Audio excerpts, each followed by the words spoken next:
Bom, boa noite a todos e todas. Gostaria de agradecer o convite para estar aqui. Gostaria de cumprimentar a professora Graziella, a professora Aline, por essa companhia aqui, né, nesse trabalho. A professora Renata, cumprimentar aí pelo excelente trabalho, a brilhante moderação.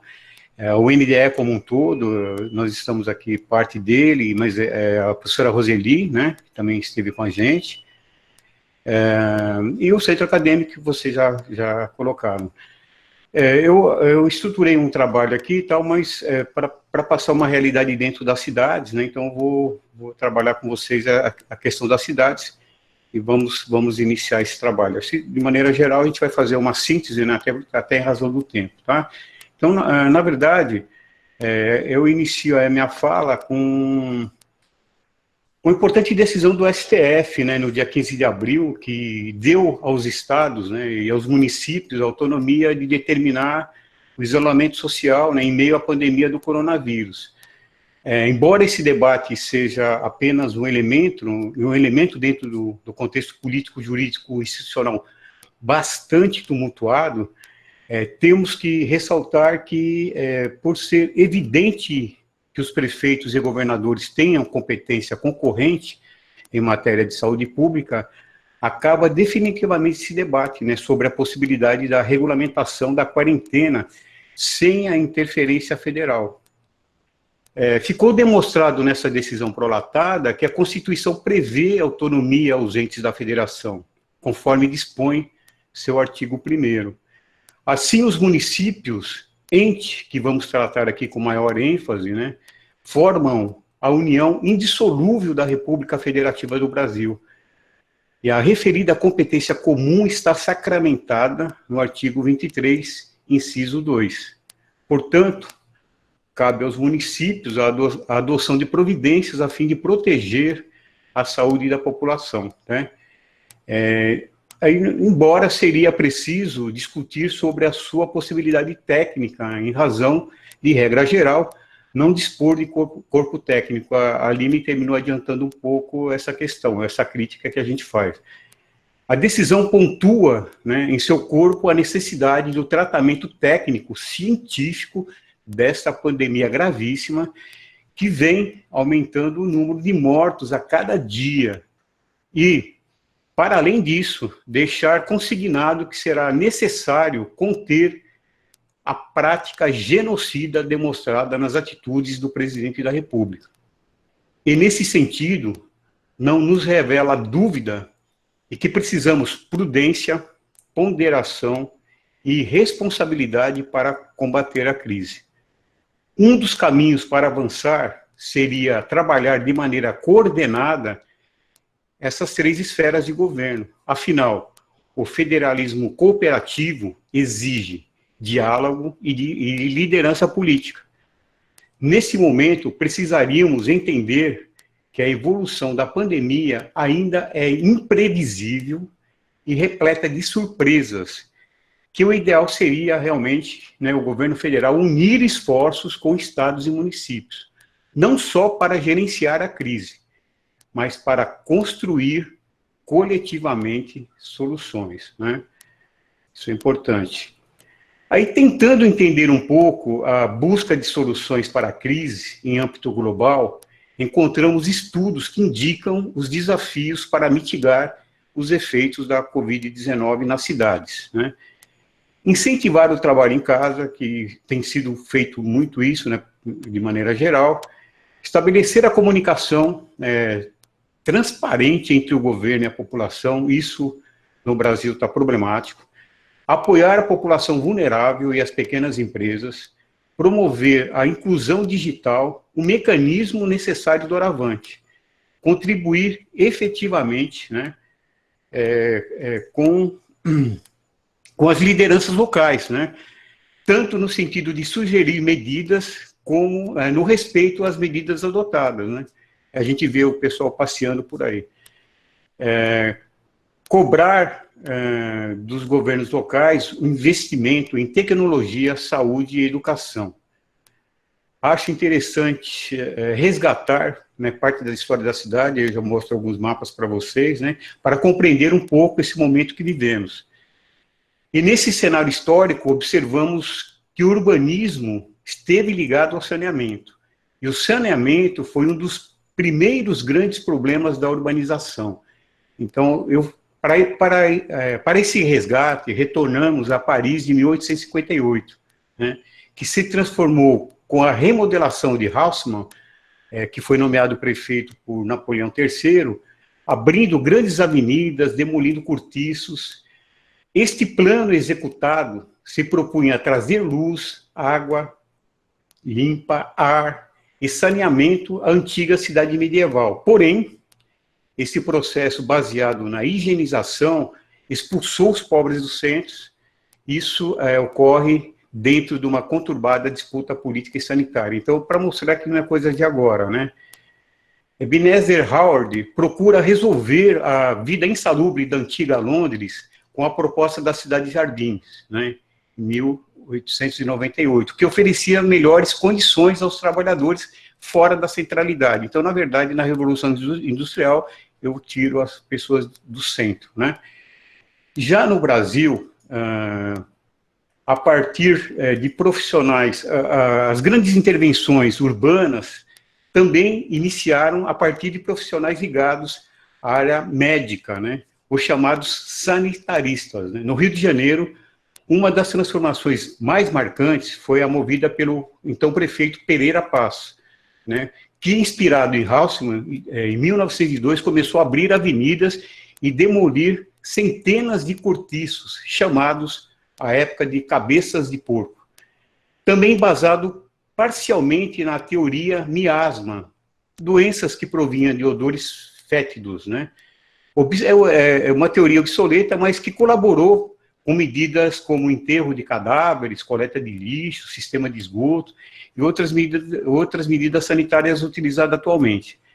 Prado Júnior, na década de 30, responsável pela contratação do francês Alfred Agache, que traz o plano Agache em 1930, embora esse plano não tenha sido colocado em prática, serviu de base, né, para várias intervenções na cidade.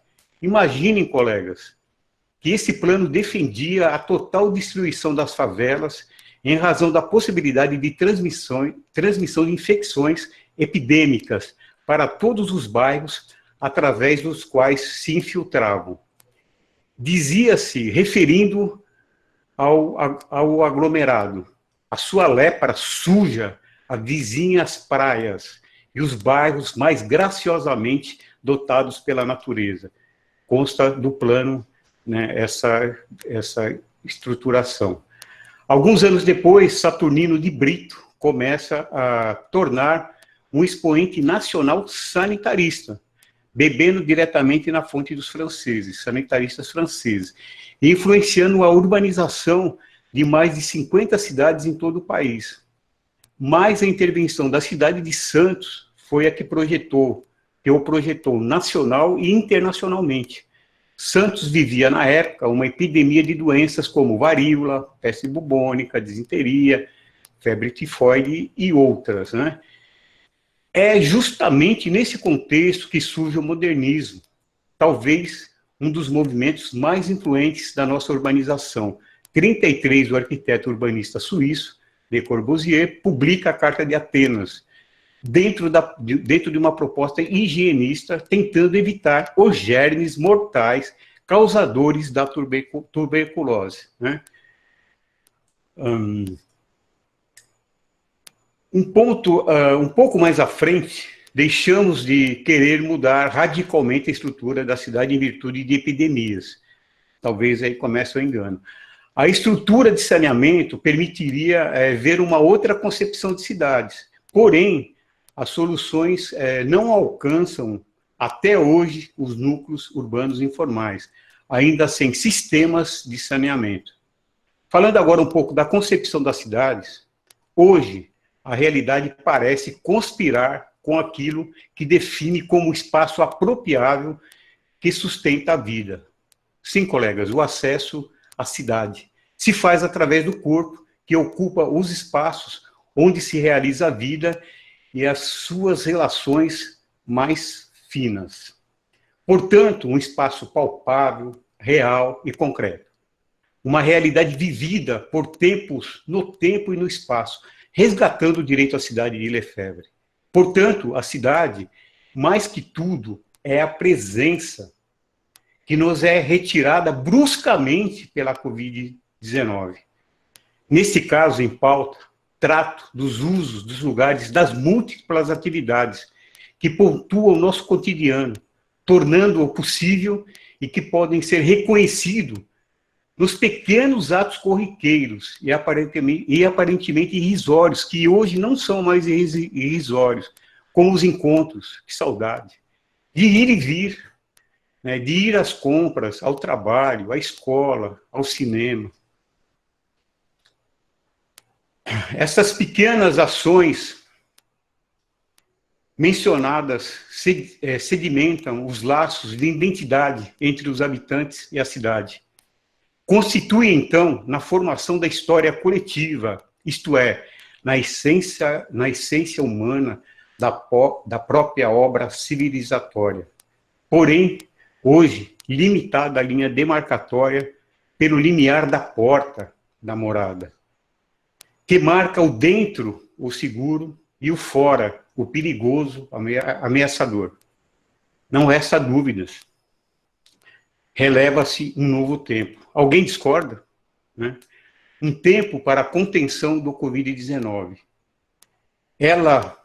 Onde ela própria nos impõe o isolamento social e nos restringe ao uso de lugares na cidade, a esvazia. Enfim, esses elementos colocam nossas vidas cotidianas de cabeça para baixo.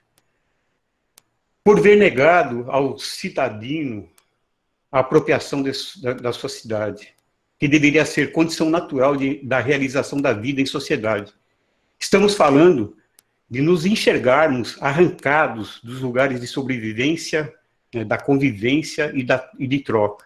Portanto, a Covid-19 já alterou de forma significativa a vida urbana, pela constatação de que o número de pessoas se deslocando caiu a níveis sem precedentes e o comportamento se vincula à sobrevivência. Chamo a atenção de todos os colegas aqui conectados. A particularidade atípica da Covid-19 comparado com outros vírus, é a sua facilidade de contágio, aliada à sua cadeia exponencial de transmissão. Evidente, estamos diante de um cenário de difícil reação, lembrando que a velocidade de transmissão no mundo está vinculada à resposta do sistema de saúde, nem sempre com atendimento. E é nesse contexto que se dá a importância da rápida resposta pela gestão urbana municipal, nas várias medidas necessárias. Vocês lembram, já mencionei anteriormente, que os municípios têm responsabilidade constitucional sobre as ações de contenção e tratamento que devem ser tomadas. Diante desse contexto, né, ainda confuso, emergiu o debate sobre como as cidades devem ser construídas e, talvez mais importante, como podem responder às crises atual e futuras. Sim, não podemos nos iludir. Estudos levam a concluir que teremos novas situações semelhantes no futuro, que podem, inclusive, ser de maior letalidade que a atual. Nota-se que alguns movimentos já aparecem em defesa da restrição de densidades demográficas em virtude de epidemias.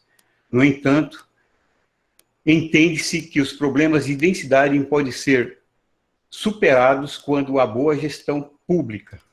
Ficou demonstrado que países asiáticos com densidades elevadas conseguiram melhores respostas à Covid-19, por meio da simples implementação de controles de temperatura corporal em todos os acessos da cidade, testagem em escala, agregado ao trabalho em casa, cancelamento de eventos e até mesmo fechando escolas.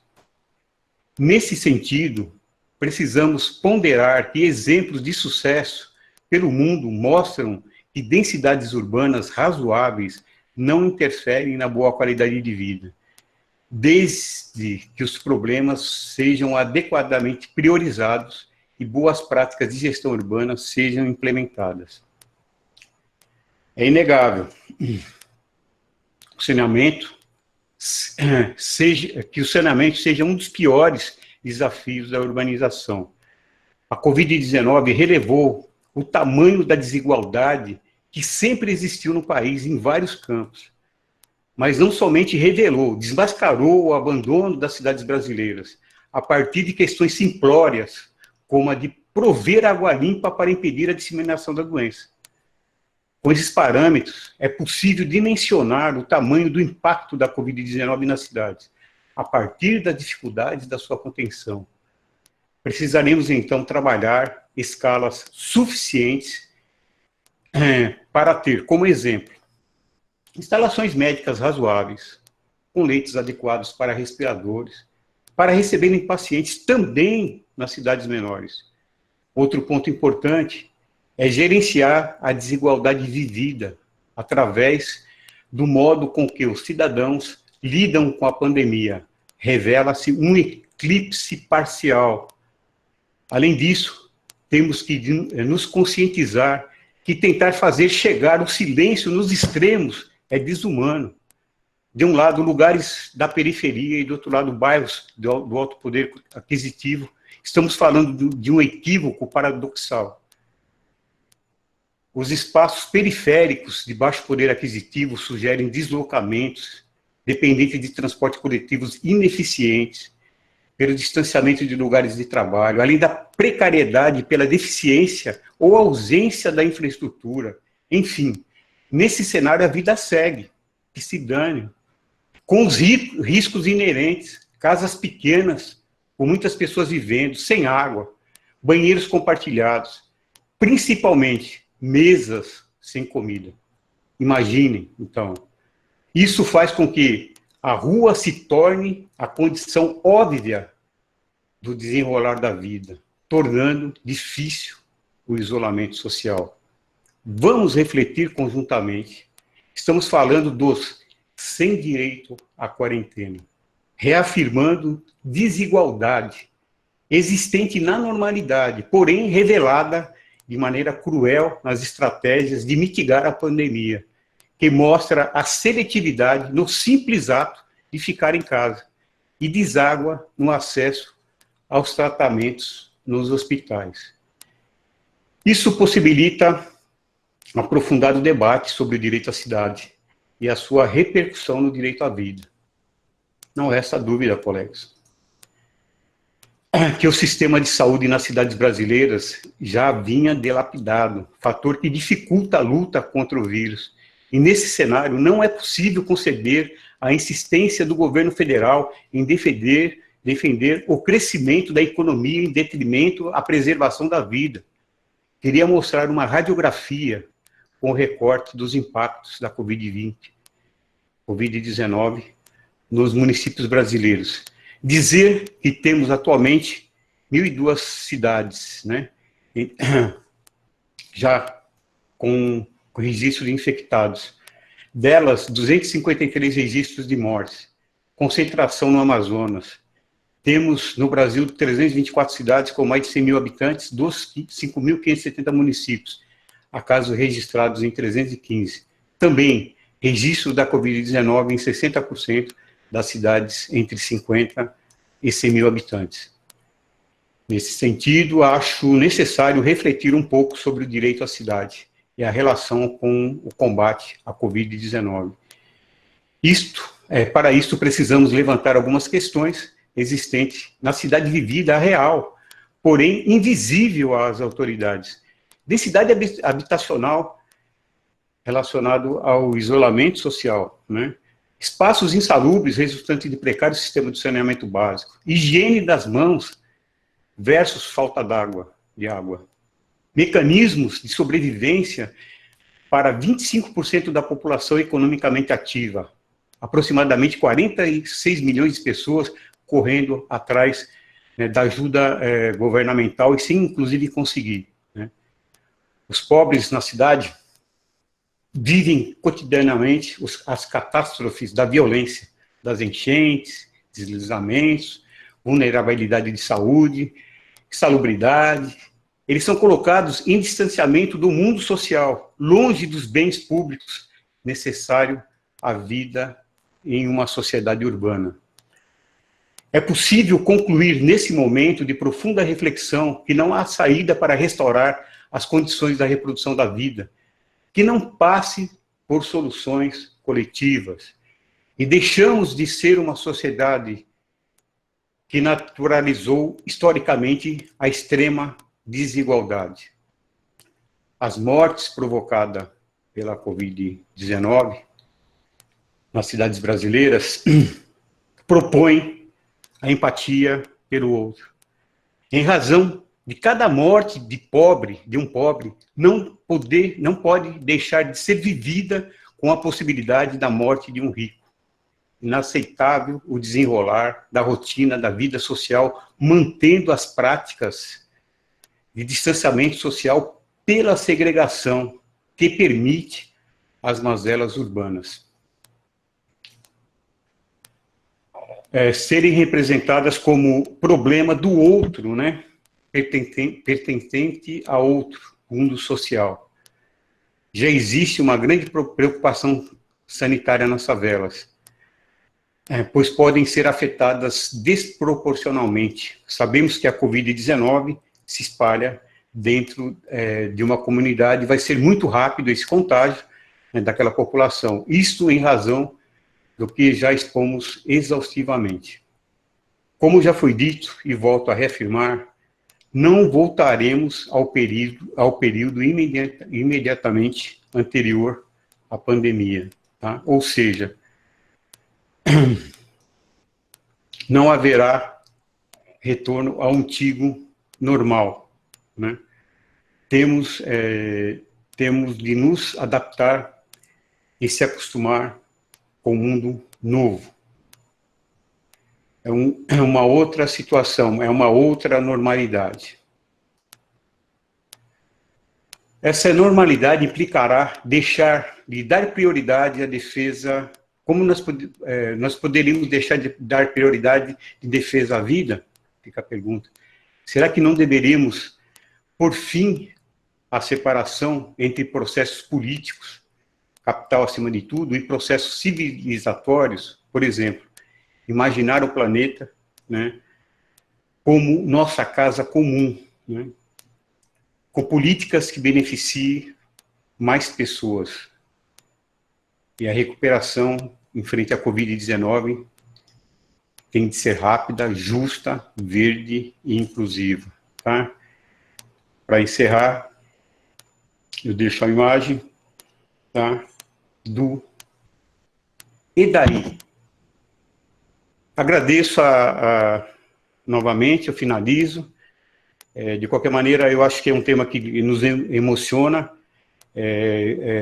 por viver, por estar conectado com o país todo e acompanhando todo esse processo. Então, realmente, a gente não pode deixar uma oportunidade dessa de pontuar uma realidade forte, né, veemente, em relação à situação que nós estamos vivenciando. Muito obrigado, professora Renata, e retorno a palavra para a senhora.